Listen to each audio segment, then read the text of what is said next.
નમસ્કાર દોસ્તો, સુપરફાસ્ટ તાજા સમાચારમાં તમારું સ્વાગત છે। દેશ, દુનિયા અને ગુજરાતના તાજા, મોટા અને સૌથી મહત્વપૂર્ણ સમાચાર જાણીએ તે પહેલા તમે ચેનલમાં નવા હોય તો ચેનલને જરૂરથી સબસ્ક્રાઇબ કરીને વિડીયોને લાઇક કરી દેજો। સૌથી પહેલા દોસ્તો આપણે વાત કરીએ તો ગુજરાતમાં કમોસમી વરસાદની આગાહી છે। તો રાજ્યમાં માર્ચના છેલ્લા સપ્તાહમાં પણ બેવડી ઋતુનો અનુભવ યથાવત રહ્યો છે। ત્યારે ગઈકાલે ગુજરાતના મુખ્ય 15 પૈકીના 7 શહેરોનું મહત્તમ તાપમાન 37 ડિગ્રીને પાર પહોંચી ગયું હતું, જ્યારે 12 શહેરોનું લઘુત્તમ તાપમાન 22 ડિગ્રીથી નીચે રહ્યું હતું। તો બેવડી ઋતુના અનુભવ વચ્ચે રાજકોટ અને ભુજમાં પણ ગરમીનો પારો 40 ડિગ્રીની આસપાસ પહોંચી ગયો હતો, જ્યારે 19.5 ડિગ્રી સાથે ગાંધીનગરની રાત સૌથી ઠંડી રહી હતી। તો દોસ્તો બીજા સૌથી મોટા સમાચાર સામે આવ્યા છે। ડુંગળી ઉપર મોદી સરકારે લીધો મોટો નિર્ણય। તો કેન્દ્ર સરકારે ડુંગળીની નિકાસ ઉપર લગાવવામાં આવેલી 20% ડ્યુટી સત્તાવાર રીતે દૂર કરી દીધી છે। તો આ નિર્ણય 1 એપ્રિલ 2025થી અમલમાં આવશે। તો આ પગલાંથી ડુંગળીના નિકાસકારોને ઘણી બધી રાહત પણ મળવાની અપેક્ષાઓ છે। તો છેલ્લા કેટલાક સમયથી સરકારે સ્થાનિક બજારોમાં ડુંગળીની ઉપલબ્ધતા જાળવવા અને કિંમતોને નિયંત્રિત કરવા માટે કડક પગલાં પણ લીધા હતા। તો દોસ્તો ત્યાર પછી આગળ વધુ એક સૌથી મોટા સમાચાર મળ્યા છે। આજથી અંગ દજાડતી ગરમીની આગાહી છે। જ્યાં દોસ્તો ગુજરાતમાં આજથી અંગ દજાડતી ગરમીની આગાહી હવામાન વિભાગ દ્વારા કરવામાં આવી છે। તો આ આગાહીને લઈને મહત્તમ તાપમાનમાં 2 થી 4 ડિગ્રીનો વધારો થતો જોવા મળશે। તો ઉત્તર પૂર્વના પવનો ફૂંકાતા ગરમીનું પ્રમાણ વધવાનું અનુમાન છે।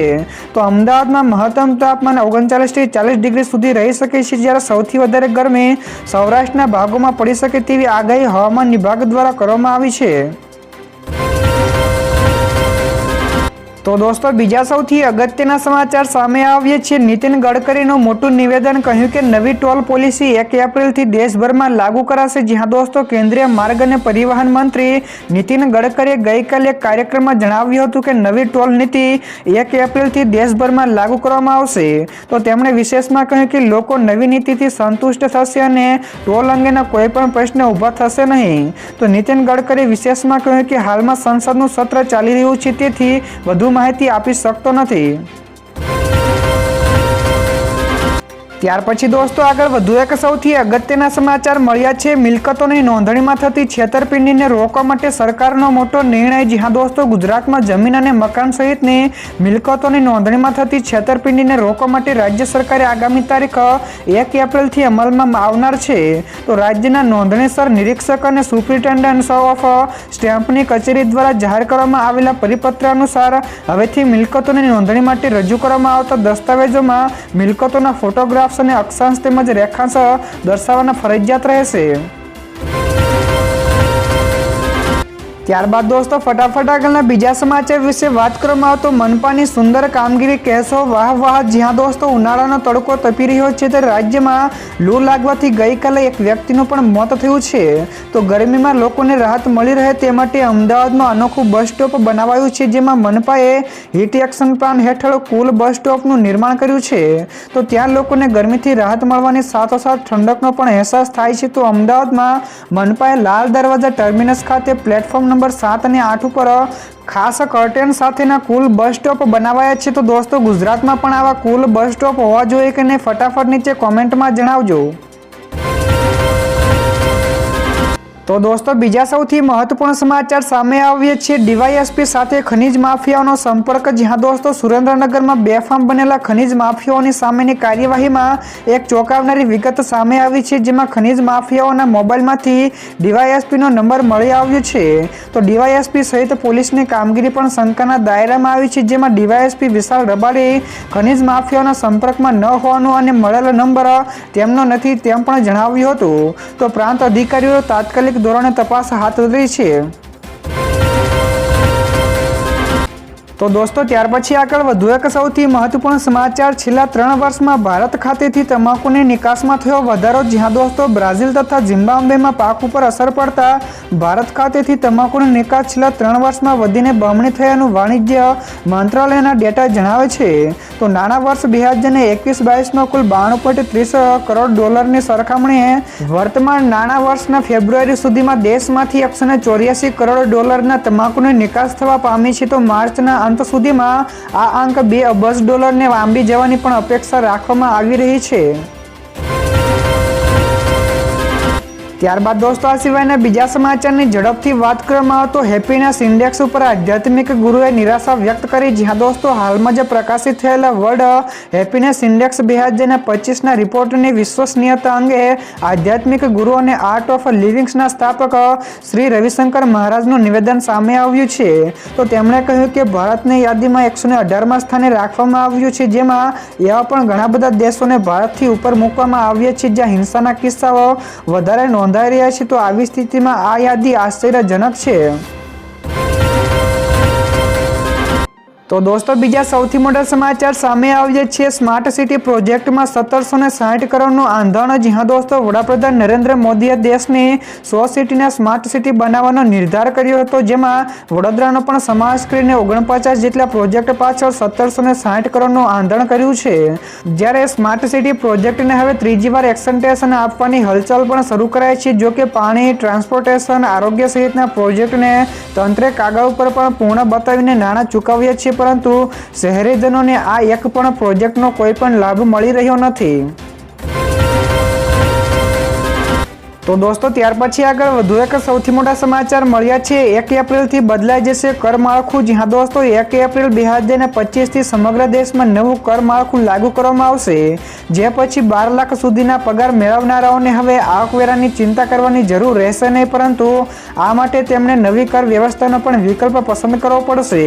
તો દોસ્તો તમને જણાવી દઈએ કે જૂની કર વ્યવસ્થામાં આરોગ્ય વીમા પ્રીમિયમ માટે કલમ 80C NPS HRA તેમજ 80 TT અને કલમ 80D હેઠળ છૂટ ઉપલબ્ધ છે।